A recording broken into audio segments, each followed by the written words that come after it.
watching a Youth TV, empowering you. Good evening. Welcome to our lifestyle, our health and lifestyle hour on TV that runs from 5 p.m. to 6 p.m. every Thursday, and live on Facebook and YouTube. My name is Dr. Agaba Collins. I'm medical doctor by profession, physiologist by training, and working with MRM clinic here in Rugazi. Today, our topic of discussion will be heart attack. And we begin by defining what heart attack is. So in simple terms, heart attack is a life-threatening condition in which one or more of the arteries that supply blood to your heart, ones we call the coronary arteries, has gotten blocked. And because it has gotten blocked, then your heart is not receiving enough blood.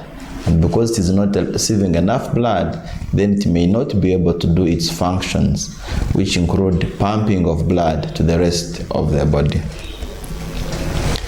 Okay, so what causes a heart attack? Now that we have seen that the heart attack results from a blockage of these vessels, what causes this blockage of vessels? So in our bodies, we have vessels like arteries and veins. The arteries, as we said, they supply blood that has been oxygenated, and the veins are going to carry blood from the rest of the body back to the heart and then to the lungs for oxygenation before it is again redistributed.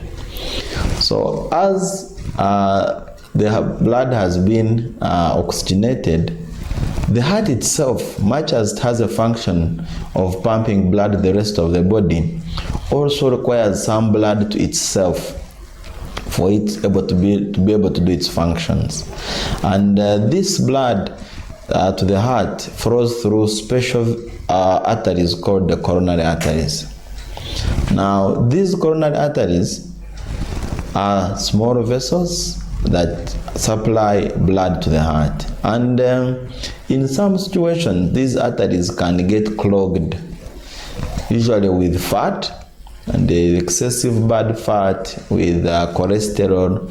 They tend to form plaques on the walls of these vessels, the inside walls of these vessels. Now, these plaques, which are made of fat and cholesterol, first of all, will narrow down the lumen of these coronary vessels which are supplying the heart.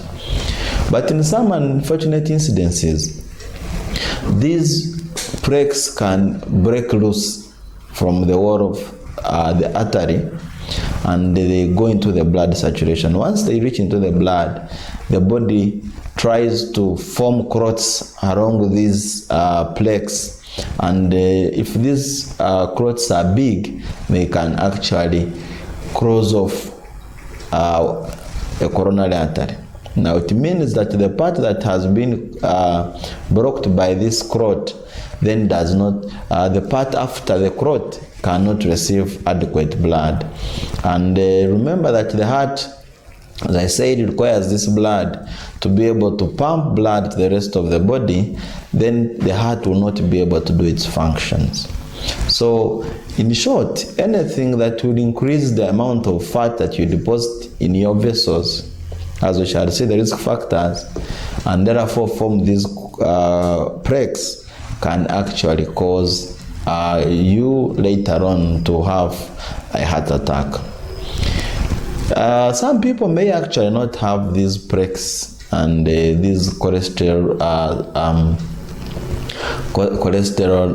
deposits in the vessels, but some people may, for example, be abusing drugs. People who take a lot of cocaine, people who take amphetamines. So what these drugs can do, they can cause spasms. The artery wall has muscles, so it can cause spasms or repeated contractions of the muscles in the wall of your artery, your coronary artery, and that can actually narrow down the artery and it gets blocked and you die. You have seen sportsmen dying of heart attack. You would expect that sportsmen wouldn't accumulate fat in their vessels.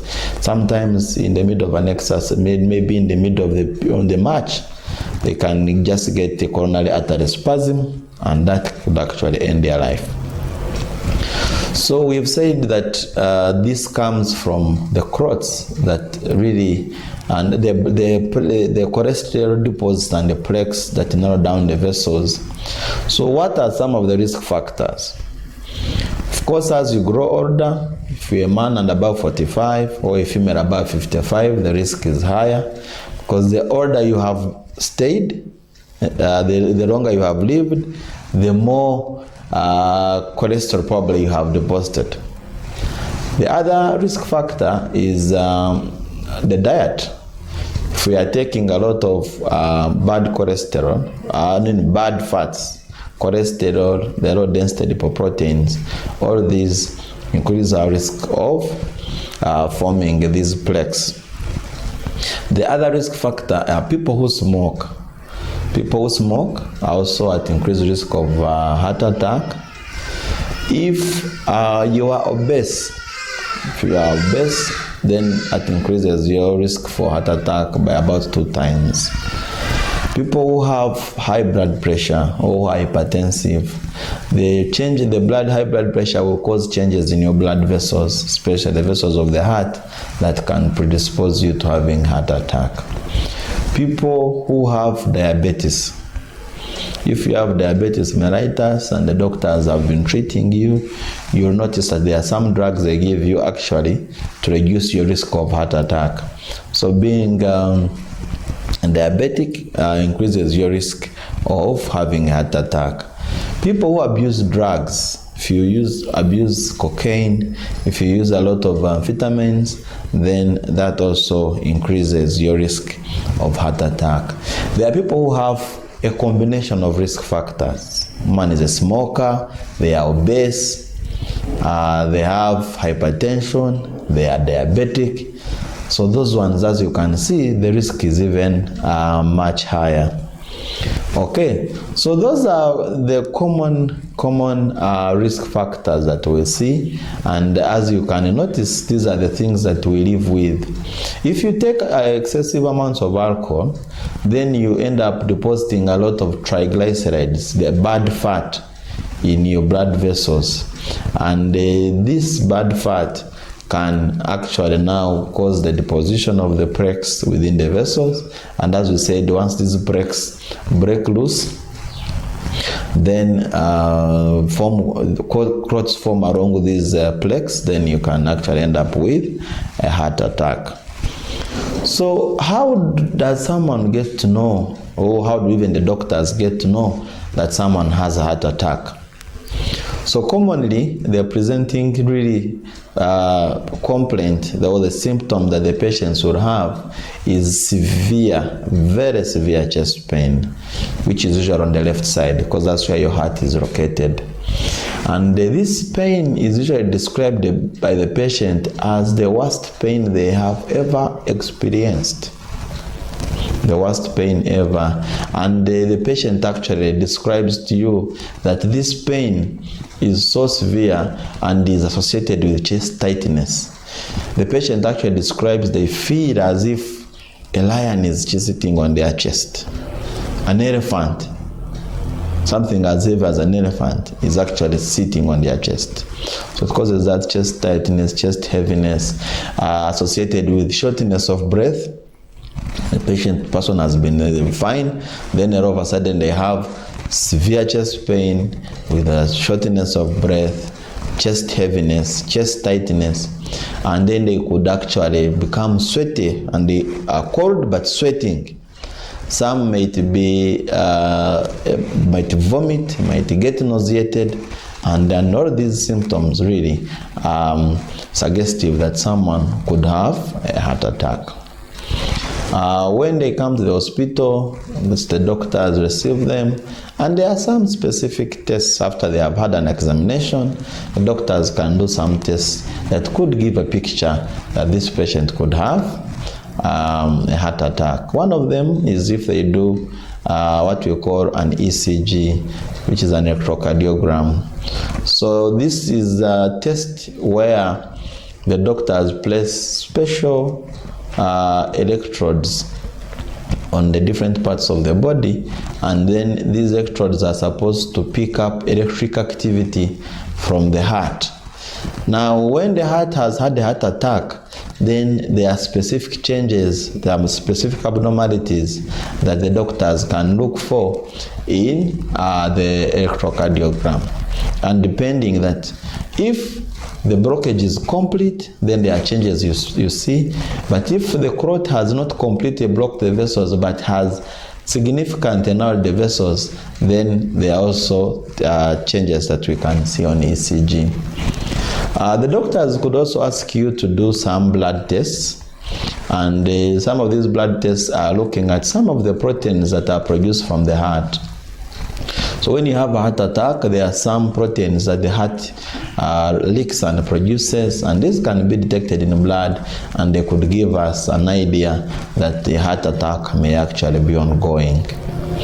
In good centers, and I think like in the Uganda Heart Institute, they can be able to do some more sophisticated tests where they can put in some dyes or some chemicals in your blood vessels, especially those supplying the heart, and they are able to see if when the dyes move through the vessels of the heart, they are able to see where the blockage is, where the clot could be lodged, and all these plaques where they could be. And with all these, then the doctors are able to make a diagnosis of a possible heart attack.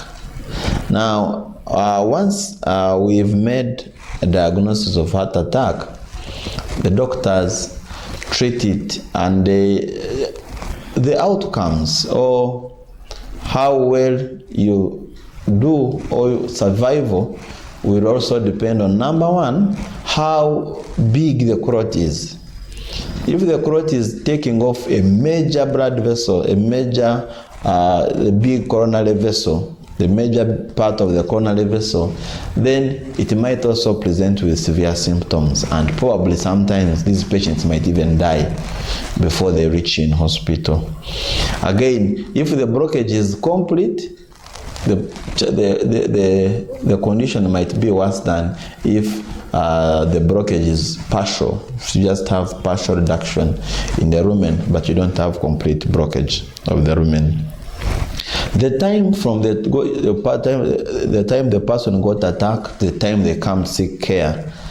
Most of these conditions, if patients arrive on time, the doctors have first aid that they can give and treatment that may reverse the situation. But if the patient has stayed long with this heart attack, it means that the heart has gone on for a longer period without oxygen, without blood reaching specific parts of the heart muscle, and that heart muscle might die, and that may significantly affect heart functioning, and the patient may actually go on and die. But what we need to remember is that some patients actually can get what we call a silent heart attack or a silent myocardial infarction, where they may not actually feel any specific symptoms like you've mentioned, the likes of the chest pain, but maybe they will just become sweaty, and they become with cold, feeling cold, but they may not have chest pain, and maybe they may have or may not have difficulty in breathing. So it's not that all patients with heart attack will actually present with chest pain. Among the treatments the doctors can give, one is drugs to help to make your blood less likely to clot. And that's why you've seen most patients who are having risk factors, the people with pressure, hypertension, people with diabetes, are usually also given aspirin. So that cardiac aspirin, the role is to make the blood a little bit thin so that it prevents the blood from clotting and therefore prevents the heart attacks. There are drugs that we also use when a patient has already come with a heart attack, like heparin, and the heparin is basically going to help you with avoiding also the blood from clotting. In good centers, there are places, there are centers where they can send in drugs that break down clots, what we call the thrombolytic agents. So these drugs break down clots, already formed clots. And in very good centers, including Mlago, sometimes what they can do is to send a catheter, small catheter, into the vessels of the heart, and then for the part that has been blocked, they can put in what we call a stent. So a stent is like a rigid metallic, it's usually rigid and made of metal, and this is supposed to keep the vessel open. So it keeps the vessel open, and then that really removes the blockage. And of course, in some other places, they also can do what they call coronary artery bypass surgery. So they can create a vessel passage, a bypass, from the point where the vessel is blocked to the next point. So they can kind of create a bridge between to overcome the blockage. And all these are available and can be done in good centers.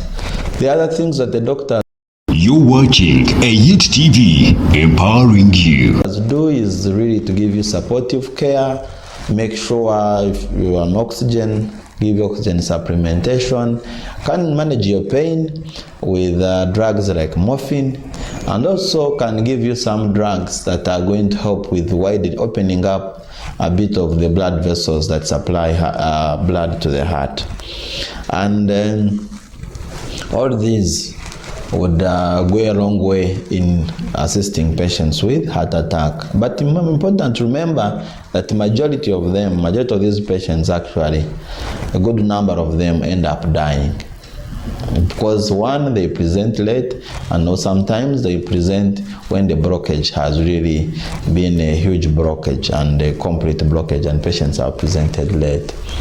And now that we have seen that this is a disease of lifestyle, and this is a disease we can prevent, maybe it's important to remember that before even you go to the prevention, the complications you can have, your heart can finally end up failing, get what we call heart failure, or the electrical activity of your heart can get disorganized, and you get what we call arrhythmias, which can also further predispose you to more heart attacks.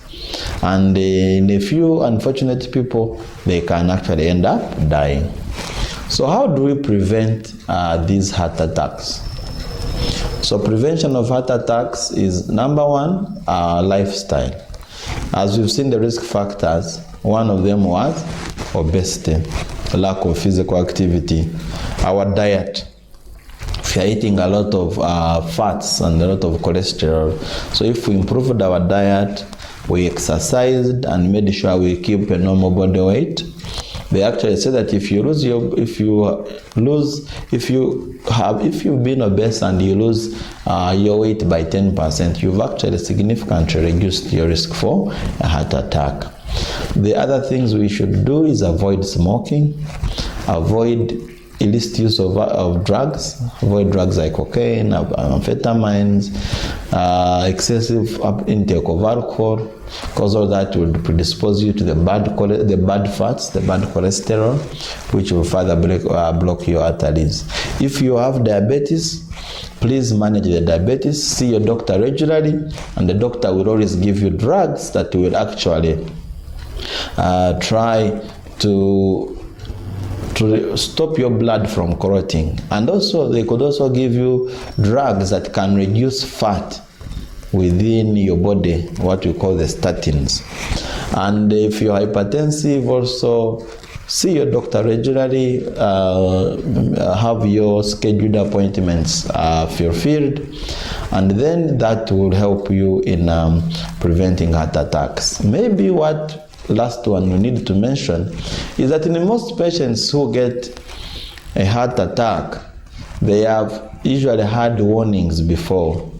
And some of these is when they get a bit of chest pain and chest tightness when they are exposed to activity. Maybe you try to run a short distance and you're getting this very severe chest pain with chest tightness, and this pain is moving to the left shoulder, the neck, but relieved when you rest. It means that you have what we call angina, which could be as a result of the fact that your blood vessels, the heart, are beginning to narrow down. So as we also continue, we need to learn to seek care from hospitals even before we fall sick. Go to that hospital, get screened for cardiovascular disease, have your blood sugar taken, have your blood pressure taken, look at the levels of cholesterol and other fats within your blood. Have that routine checkup. Have routine checkup, go to the doctors and ask them, and they will screen you and will tell you if your risk is high or if your risk is low. And as we wind up, it's important to know that heart attack is directly a lifestyle problem that we can actually address by adjusting our lifestyles. Avoid the smoking, avoid the excessive fat, the bad cholesterol, exercise, maintain a good weight, and above all, if you already have diseases like diabetes, hypertension, please follow your doctor's advices and take all the drugs that I give you. And please avoid self-medication. Thank you. You're watching AUTV, empowering you.